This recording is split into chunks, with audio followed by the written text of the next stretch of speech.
this is your first time here in the world of the woman with 1.5 hands, it's probably not going to work.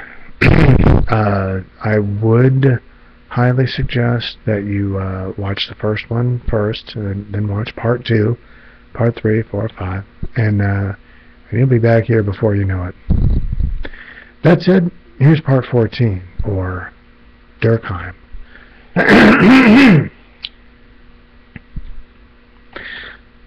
Fairly early into his investigation, Emil Durkheim hit the reset button.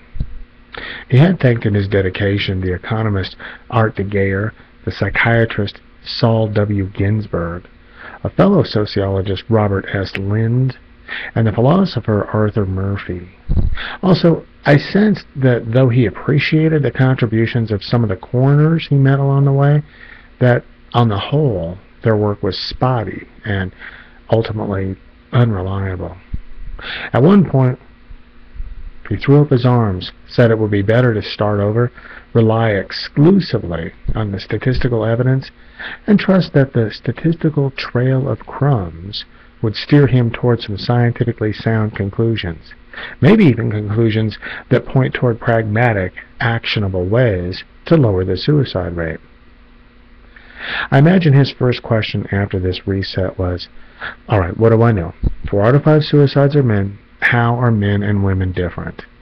Women, then, had twice the illiteracy rate. Could it be those who are more educated are more likely to commit suicide? American blacks, Durkheim noted, provided an exception that would tend to confirm that education is the culprit. Black women both committed suicide more and were more educated than black men. That's 2 proofs. Now here's a third proof. City dwellers in Durkheim's day were more educated and committed suicide more often than those in the country. Case closed? Nope. Durkheim looked at his own heritage and found that Jews committed suicide slightly less often than Catholics and much less frequently than Protestants. And yet Jews were, 1, highly educated, education being one of their defense mechanisms against widespread ostracization and the occasional pogrom, and 2, his people resided more often in the city than in the country. Durkheim hypothesized that if more Hebrews lived in rural settings, that their already low suicide rates would drop even further. So, extent of education as a sole determinant of suicide obviously isn't satisfactory, reasoned Durkheim, and can be improved upon. Could it be nationality? Germans, well, Germans plus Eastern Prussians, committed suicide at much higher rates than other Europeans. In fact, between the 1820s and the 1880s, they led the charge, their suicide rates increasing 411%. Instrumental in helping to disprove this notion, Durkheim found, was the fact that Catholic Germans in Germany committed suicide at the same rates as Catholics everywhere, and much lower than Protestant Germans.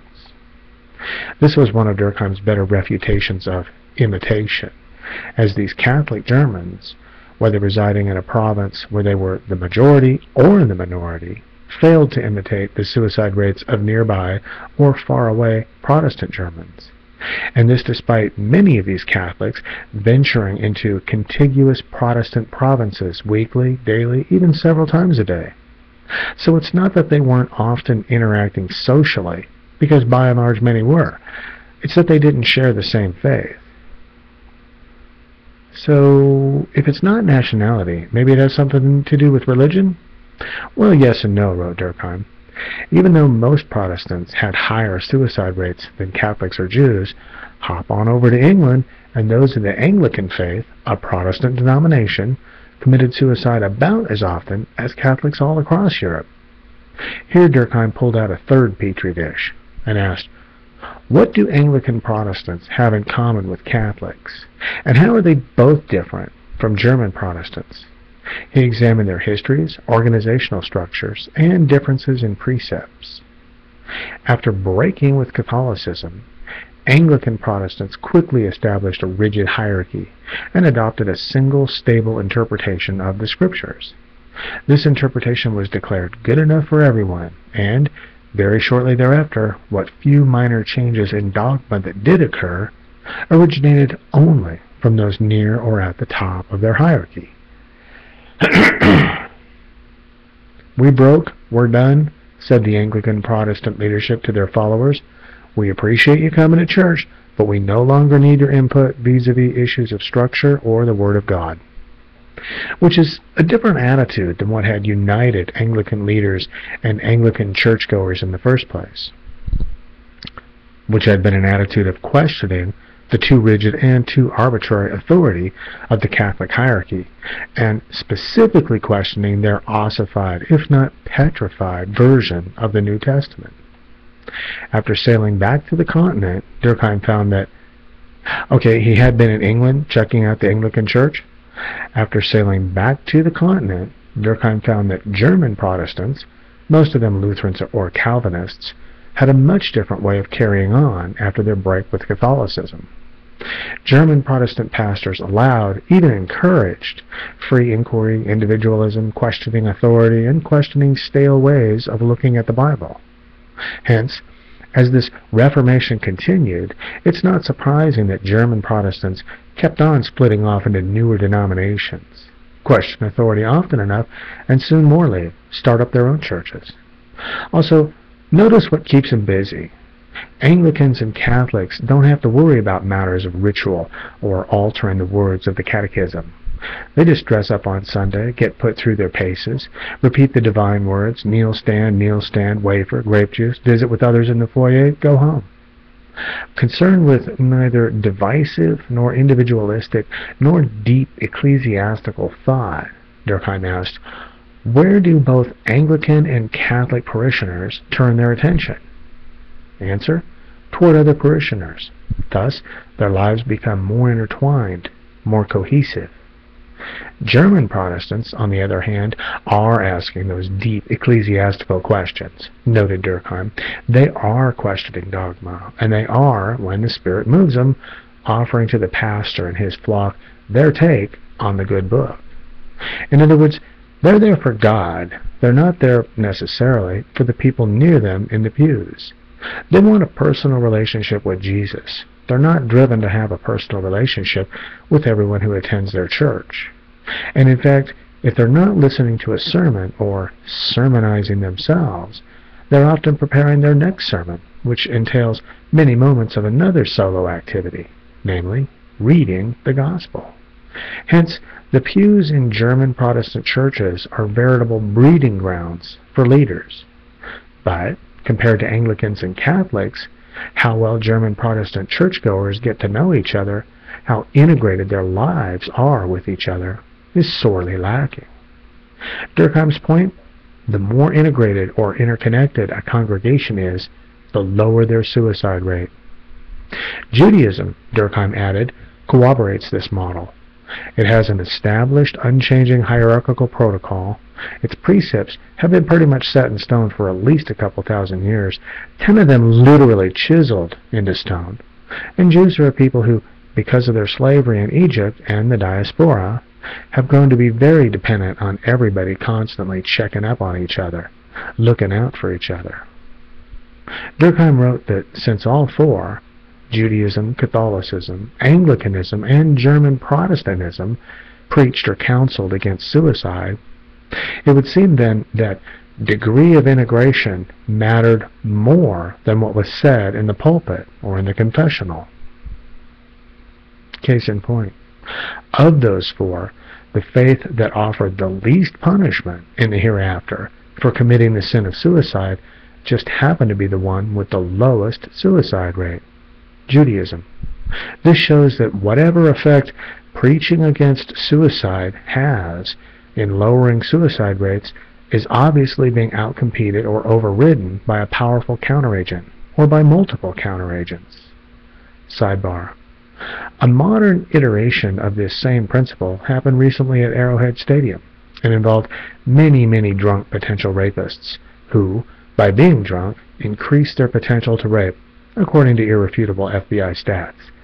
Yet their potential, nay, their greater potential to actually rape, must have been outweighed or outcompeted by a powerful counteragent, or by a few powerful counteragents.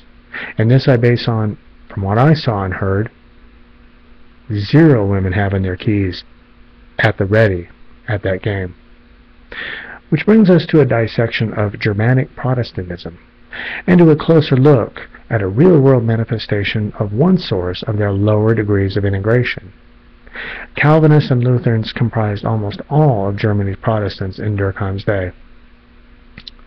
Unlike potential NWAers who were straight out of Compton, these Lutherans were not straight out of Lake Wobegon.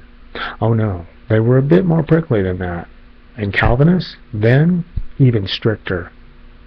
Lutherans, at least, had a good shot at entering heaven if they were true believers and kept up with the good works.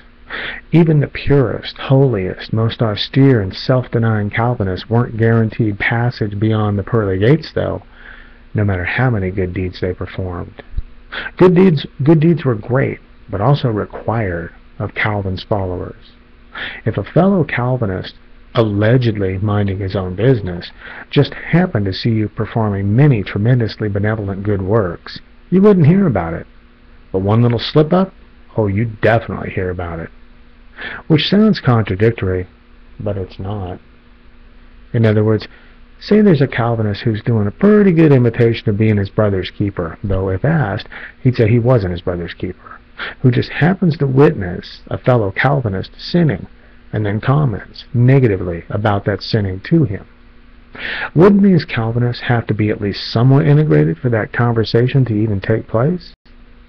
Surface level, yes, it might seem that way, wrote Durkheim, but people's lives actually being intertwined is quite a bit different than that.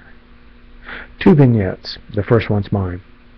Say you're at a football game. You see a complete stranger toss an empty toward a recycling bin and miss. Instead of picking it up, he keeps walking. You inform this fellow Chiefs fan of his sin. He gives you a dirty look and either picks it up or not. Durkheim would say these 2 football fans are not integrated. Second vignette. This one from Professor Durkheim. A Jewish mother, sensing that her son is down in the dumps, sits him down at the table forcibly and gives him a bowl of matzo ball soup, then rubs his shoulders and asks if there's anything he'd like to talk about. Here, Durkheim asserts, are 2 people who have a feel for what's going on in each other's lives. They need each other. They're both underdogs. They're both already outnumbered enough as it is. Then compound this. Whole synagogues filled with people who can tell if something's up in your life, and they get right up next to you after services and ask and ask and ask. Try not going to temple for a few weeks and they come to your house. Now that's integration. But back to the Protestants, specifically to Germany's Calvinists and Lutherans. Here you have good, upstanding religious people who are arguably just too demanding of themselves and too demanding of each other.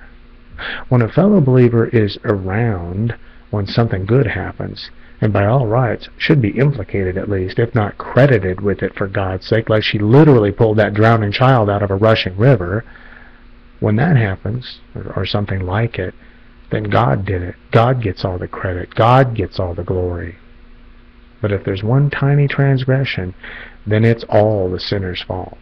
And that sinner needs to hear about it, just in case that sinner doesn't understand the full magnitude of how sinful he's been. And then German Protestants just happen to commit suicide at 10 times the rate of Italian Catholics. That's enough food for thought for now. Next time, Part 15, or The Family.